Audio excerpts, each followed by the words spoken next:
कर चलता था। अब टोंगी चिल्लाया, कितना और सुनोगे डिसमिसल्स? ये बैटलफील्ड है, मौत कभी भी आ सकती है। यहाँ किसी भी चीज को हल्के में लेना बेवकूफी है। उसने तुरंत सबको आदेश दिया कि सीवर में सेंसर्स इंस्टॉल करो, लेकिन पार्क जून माओ को पीछे रोक लिया। कोई मेरी जगह लेने आएगा, तुम अपनी स्क्वाड को कॉम्बैट जोन से हटा दो। पार्क माओ हैरान था, कॉम्बैट जोन छोड़ना, ये तो डिसीजन हुआ। टोंगी ने ठंडे स्वर में जवाब दिया, ये मेरी स्ट्रेटजी है। सोल्जर पार्क जून माओ, अपने स्क्वाड लीडर के ऑर्डर फॉलो करो। जल्द ही टोंगी का यह सेंसर वाला सेटअप लीमिंग सी को बिल्कुल पसंद नहीं आया। वो गुस्से में टोंगली पर बरस पड़ा। कुछ बंदरों से निपटने के लिए इतना रिसोर्स बर्बाद करना बेवकूफी है। ऊपर से हमारे पास ब्लू लोटस गिल्ड का सपोर्ट भी है। अगले 20 मिनट में फर्स्ट बैलियन सब क्लीन कर देगा। तुम्हारा सपोर्ट स्क्वाड तो बस गैस मास्क और सप्लाई देने के लिए है। लेकिन टोंग टस से मस नहीं हुआ। हम तो बस डेप्यूटी कमांडर के ऑर्डर को पूरा कर रहे हैं, पीछे के रास्तों से मंकी मैन को सिविलियन शेल्टर्स में घुसने से रोकना। उसने ये लाइन इतनी तेज आवाज में कही कि सबका ध्यान लिमिंग सी की ओर गया। लिमिंग सी असहज हो गया। डेप्यूटी कमांडर को तुम्हारा आइडिया पसंद आया हो, इसका मतलब ये नहीं कि तुम अपनी हदें भूल जाओ। बंद करो ये सब। स्टाफ सर्जार्जेंट टोंगी। उसी वक्त डेप्यूटी कमांडर लिथित वहां पहुंची। लेटेंट लीमिंग सी, क्या चल रहा है यहाँ? लीमिंग सी झेप गया, बस सपोर्ट टीम के नए लीडर को गाइड कर रहा था। लिलथ ने सीधे टोंगी से कहा, कमांडर ने तुम्हें बुलाया है। टोंग चौंक गया, मुझे अभी तो मंकी मैन कभी भी दिख सकते हैं। लिलथ ने कंफर्म किया तो टोंग ने उसे भी सेंसर सेट करने में हेल्प करने को कहा।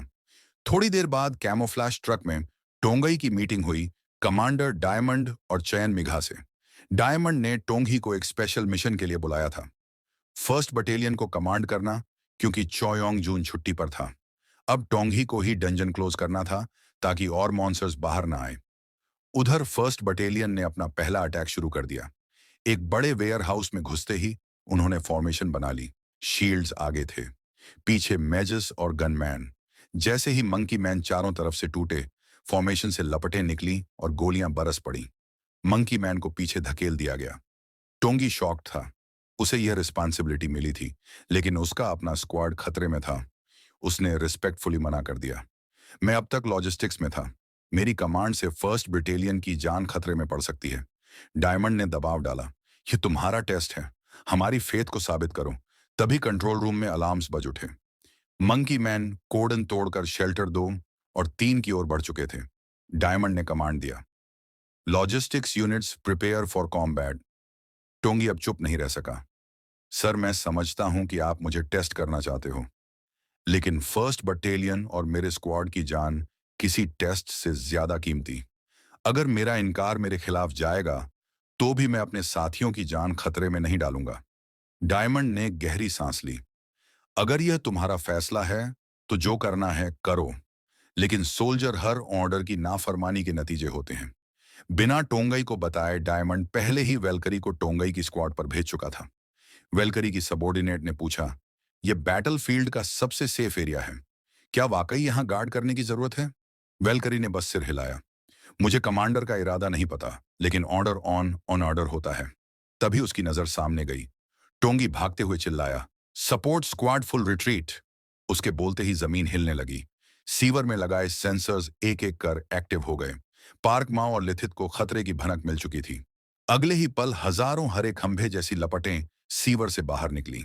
ग्रीन पॉइजन गैस ने लॉजिस्टिक्स यूनिट को ढंक लिया। शिट, ये सब मेरी यादों से जल्दी हो रहा है।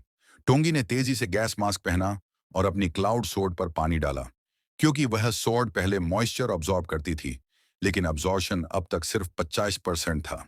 उसने जहरीली धुंध के पार झांकते हुए बड़बड़ाया, पार्क जून माओ, उम्मीद है तुमने मेरा ऑर्डर माना और स्क्वाड को लेकर निकल गए। लेकिन हकीकत इसके उलट थी।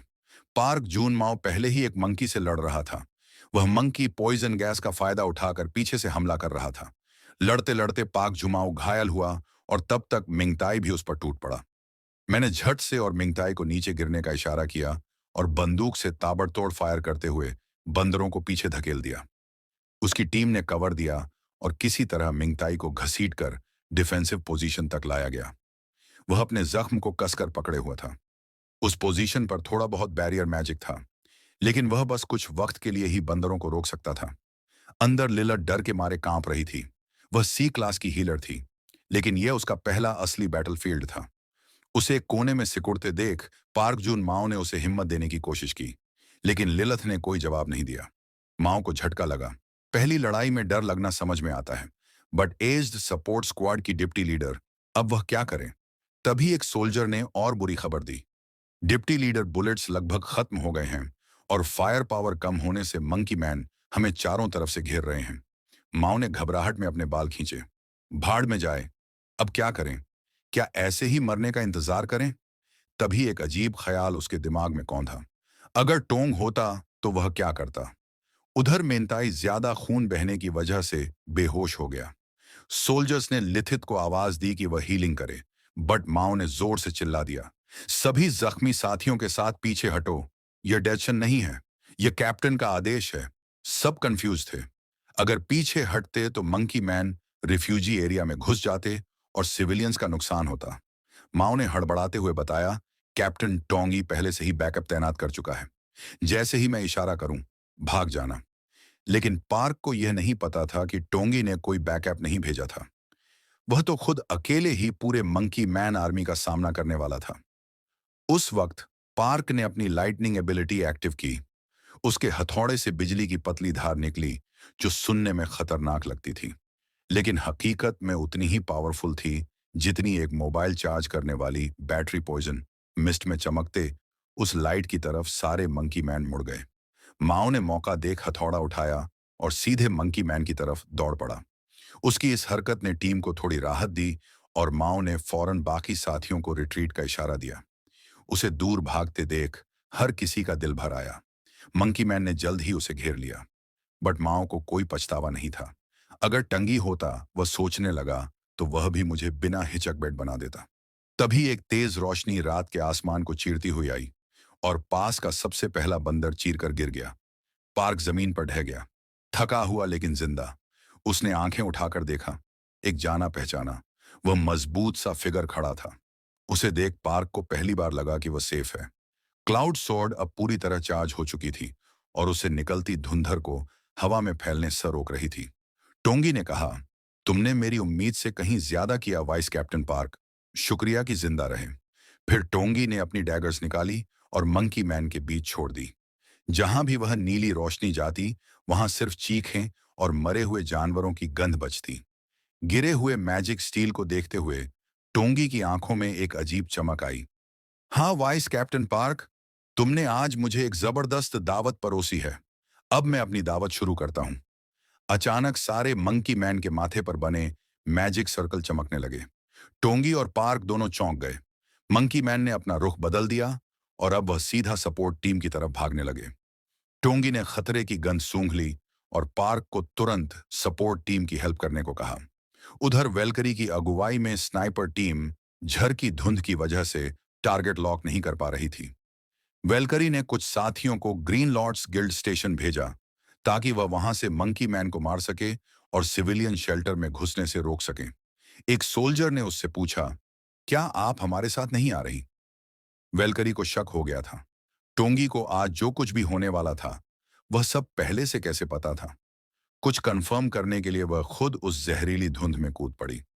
उधर सपोर्ट टीम वाले मिंगताई को बचाने की कोशिश कर रहे थे। खून रुक ही नहीं रहा था। एक सोल्जर मायूस होकर बोला, मिंगताई की जिंदगी अब बचने वाली नहीं। किसी ने लिलत को बुलाया, vice platoon leader लिथ, please control में आओ। लेकिन कोने में सिमटी लिथ अब तक उस डर से उबर नहीं पाई थी और टीम में हीलिंग का इकलौता सहारा वहीं थी। तभी अचानक एक अजीब सी एनर्जी ने डिफेंसिव पोजीशन के चारों तरफ लगे बॉक्सेस को जबरदस्ती खींचना शुरू कर दिया। जही डिफेंसिव फॉर्मेशन की रून लाइनें टूटने वाली थीं। दो सोल्जर पूरी जान झोंक कर उन बॉक्सेस को पकड़कर खड़े हो गए, उस रहस्यमयी ताकत से लड़ते हुए। उसी वक्त एक और सोल्जर भागा भागा मदद के लिए चिल्लाया।